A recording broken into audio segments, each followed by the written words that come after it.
এই দুই জিনিসকে ভয় পেলে পিছিয়েই থাকতে হবে বলেছেন চাণক্য।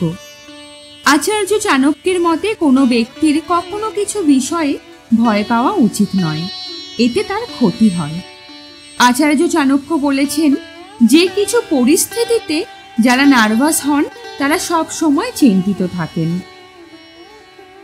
আচার্য চাণক্যের মতে যদি জীবনে নতুন পরিবর্তন ঘটতে থাকে তাহলে সেগুলো গ্রহণ করাই ভালো।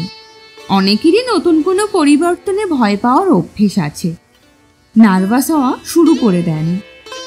তবে এমন পরিস্থিতিতে আতঙ্কিত হওয়া উচিত নয়, নতুন পরিবর্তনকে মেনে নিয়ে এগিয়ে যেতে হবে। যে ব্যক্তি নতুন পরিবর্তনকে ভয় না পেয়ে এগিয়ে যান না, সে জীবনে কখনো সফল হতে পারেন না।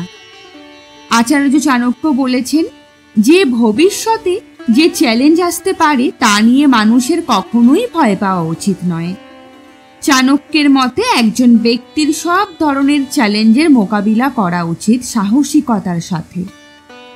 আতঙ্কে সবকিছু ছেড়ে দেওয়া উচিত নয়।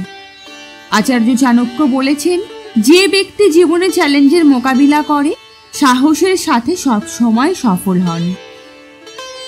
বন্ধুরা, ভিডিওটি আমরা এখানেই সমাপ্ত করছি এবং ভিডিওটি এন্ড করার আগে অবশ্যই ভিডিওটির নিচে সাবস্ক্রাইব বাটনে একবার ক্লিক করে দেবেন, তাহলে পরবর্তীকালে আরও নতুন নতুন আপডেট আপনারা খুব তাড়াতাড়ি পাবেন।